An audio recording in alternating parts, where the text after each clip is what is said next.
nação negra, alô você, sou eu, Martina Quelas, com mais um vídeo tirado aqui no meu canal, O Mundo do Flamengo. Nação, começa a Libertadores para o Flamengo e para toda a nação rubro-negra. Hoje o Flamengo foi à Venezuela enfrentar o Deportivo Táchira pelo primeiro jogo da Libertadores. O Flamengo com uma série de desfalques, mas ainda assim é um time muito forte.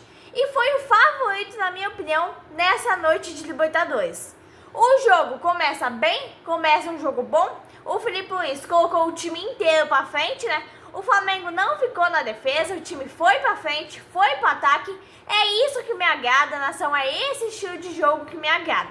Aos 5 minutos, chega o Deportivo no ataque. No começo do jogo parecia que o Flamengo ia botar pressão, depois o jogo ficou mais calmo, o Flamengo ficou mais no toque de bola, tentando acalmar o jogo. Aos 7 minutos, tínhamos um Flamengo mais lento, nação.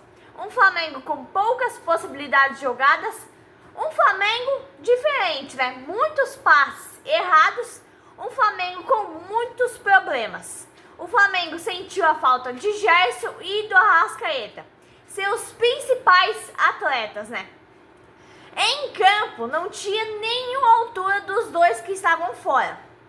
Tivemos um juiz fraco na noite de hoje. Tudo bem que é Libertadores, é jogo pesado, jogo truncado. O jogador deportivo deixou o braço na cara do Michael. O juiz não fez nada. O Flamengo ganhou o Campeonato Carioca e todo mundo achou que o Flamengo vinha para vencer a Libertadores, né?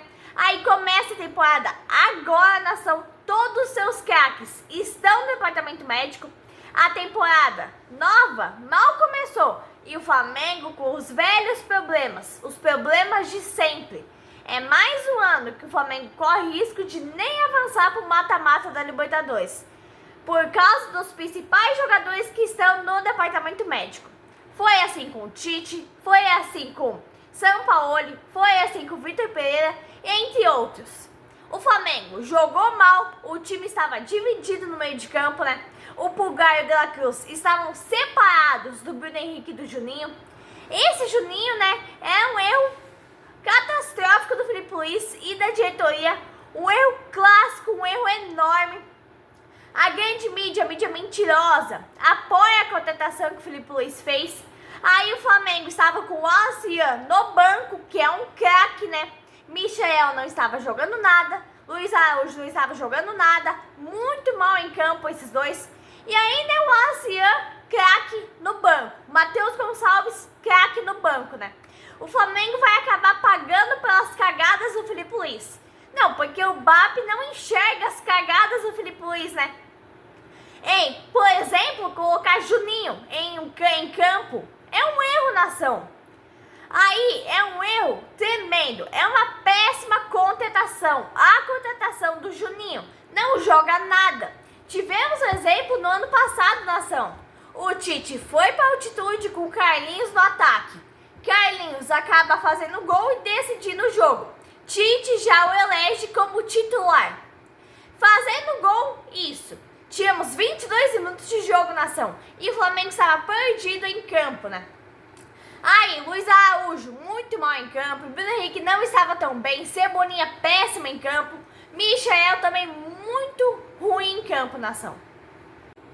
Nação, e agora ali no finzinho de jogo, o Flamengo vencendo por 1-0 o Deportivo com um gol de Juninho, o gol na pura sorte, gol de peito. Mas na verdade não existe gol feio, né? Existe o gol, existe os 3 pontos, existe o caminho para a classificação do Flamengo. Aí o Flamengo vencendo, a zaga frouxa, bate cabeça, o Flamengo quase leva o empate nos acréscimos já. Então você pensa, se o Flamengo leva o empate, seria um resultado catastrófico.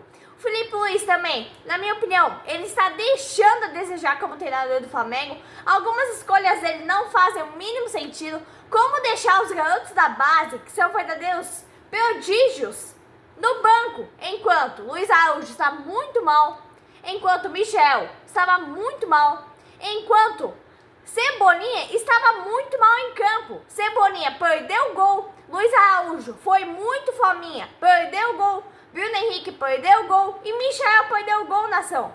O Flamengo perdeu a terceira chance com o Luiz Araújo aos 26 minutos.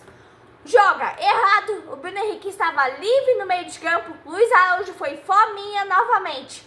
Só para relembrar, nação, em 2019 o Flamengo foi campeão porque era um conjunto. Atacava e defendia todo mundo junto. Gabigol e Bruno Henrique trabalhavam a bola no ataque. Quando um não fazia gol, o outro fazia. De lá pra cá, não vimos mais isso no ataque do Flamengo. São jogadores fominhas, jogadores individualistas, que quando tem a bola, quando tem a chance, querem resolver sozinhos. E isso não funciona no time do Flamengo. Filipe Luís parecia uma verdadeira estátua na beira de campo, não falava nada, não chamava a atenção dos jogadores. Aos 73 minutos do Flamengo, com várias chances de gols perdidas, o time do Deportivo é muito fraco. Ainda bem que o Filipe Luís teve a consciência de tirar o Juninho do time, não colocar ele no primeiro tempo. O time do Flamengo é bom, mas é muito diferente, é muito individualista. O árbitro, aos 38 minutos, volta a cena. Um árbitro muito fraco, o VAR não deu as caras no jogo. Um jogo cheio de faltas, mas o juizão não deu nada. O Cebolinha parecia que nem estava em campo, nação. Parecia que ele estava ocupando o lugar do Juninho. Eu achava que no segundo tempo o Filipe Luís ia deixar o time com mais velocidade, tirar o Cebolinha e o Michael, botar o Matheus Gonçalves no lugar do Michael, deixando assim o time mais solto na ação. As jogadas do Flamengo não funcionavam porque o Cebolinha e o Michael estavam parados. Luiz Araújo pegava a bola e queria decidir sozinho o jogo. Parecia que não tinha companheiros no ataque. O Flamengo foi superior ao Deportivo em todos os aspectos no primeiro tempo. Ataque, posse de bola, mas é aquela história, né? Posse de bola não ganha jogo. Tinha um buraco no meio de campo do Flamengo. Aí o Flamengo, né, tem um craque no time. O Wallace, garoto da base. Se esse garoto fosse do Palmeiras, nação, ele estaria jogando ao lado do Estevão. É craque, mas está no banco e no banco não joga nada. O Filipe Luís é cabeça dura, ele não bota os garotos jogar. Segundo tempo, o jogo voltou muito parecido com o jogo do primeiro tempo. O Flamengo girava a bola de um lado para o outro, mas não finalizava, estava 0 a 0. Esse time do Deportivo é muito fraco na ação. Aí o Flamengo não soube aproveitar todas as chances que teve. Michael muito mal em campo, volto a repetir. Cebolinha também. Luiz Araújo um pouquinho melhor.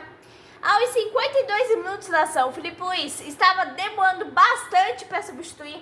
O Flamengo tinha que aproveitar as chances e a fragilidade do adversário, né? Porque 3 pontos são 3 pontos. O adversário estava mal e o Flamengo não soube aproveitar as chances. Aí, Filipe Luís fez péssimas substituições. Ele tirou Ayrton Lucas e botou Alexandre na ação. Ele tirou Dela Cruz e botou Alan. Aí ele tira Michael e põe Juninho. Totalmente erradas. Essas substituições condenam o time do Flamengo. Cebolinha mal em campo, Michael mal em campo. Tinha que ter colocado Matheus Gonçalves e o Wallace. Aí Cebolinha escapa, cruza e Juninho marca gol de peito. É que ele literalmente não tem cabeça na ação. Aí ele marca o gol de peito mesmo. Aí o Filipe Luís faz uma reconfiguração do time, leva a sorte, Juninho abre o placar de peito, né? Porque lá no Azerbaijão era proibido fazer gol de cabeça. O Deportivo, após tomar o gol, subiu as linhas para tentar empate. Aí ficou mais fácil para o Flamengo. Até que enfim, o Filipe Luís abre o olho e coloca o Wallace. Ele finalmente entra na ação. Aí, o pior de tudo é você assistir o jogo completo e escutar a grande mídia, Paulo Calçade, o narrador da ESPN, gravar o Juninho. Como que o BAP aceitou a contratação desse cara na ação? Ele é um dos grandes críticos da gestão do Landim e do Brás. Aí ele vai lá e erra a nação. Ele vai lá e faz uma cagada. Assina a contratação desse Juninho. Mas é como eu sempre falo, sempre digo, nação. Pau que dá em Chico, bate em Francisco. Filipe Luís erra novamente porque é uma sucessão de erros da ação. Ganhou o jogo na sorte, na fragilidade do adversário. Ele coloca o Wallace no lugar errado. Era para ele ter entrado no lugar do Cebolinha, que estava muito mal no jogo, nação. Mas ele coloca no lugar do Bruno Henrique. O Flamengo estreou no grupo C, onde tem Deportivo Táchira, LDU e Central Córdoba, nação. O Flamengo foi levando os 3 pontos para casa. O jogo não foi bom, mas pelo menos o Flamengo venceu. Libertadores, o que sempre conta são os 3 pontos na fase de grupos. Fora de casa não precisa jogar bonito, fora de casa é só vencer. O Flamengo foi enrolando, toquinho pra cá, toquinho pra lá. Estreia com vitória, apesar de vários jogadores muito mal em campo, tipo Michael, Luiz Araújo, Cebolinha. Mas mesmo desfalcado, o Flamengo é muito forte. No jogo inteiro, o Flamengo levou só um amarelo pro Léo Pereira. Mas então é isso, nação. Tô muito feliz aqui, né? O Flamengo estreou bem, jogou mal, mas venceu. Venceu na fragilidade do adversário. Eu volto domingo, Flamengo e Vitória pelo Brasileirão, direto da Bahia, nação. O grupo do Flamengo é muito difícil por causa da altitude que tem no jogo da LDU. Mas então, o Flamengo jogou mal, mas venceu e ganhou os 3 pontos. No finalzinho ali, o que é mais importante é ser o primeiro lugar do grupo. No finalzinho, a zaga bate cabeça, o Deportivo quase empata, o Flamengo estava ganhando de 1-0 com o gol de peito do Juninho. Mas é aquela história que eu disse, nação, não existe gol feio, existe gol, existe 3 pontos, existe o caminho para a classificação do Flamengo para as oitavas de final da Libertadores. Mas se o Flamengo tivesse deixado o Deportivo empatar, seria um resultado catastrófico, nação. Muito vergonhoso assim. O Flamengo estava ganhando, quase empatou por causa de um bate-cabeça ali da zaga. Uma zaga que, na minha opinião, é muito frouxa, nação. Mas é isso. Volto no domingo, Flamengo e Vitória pelo Brasileirão. Abraço, nação rubro-negra.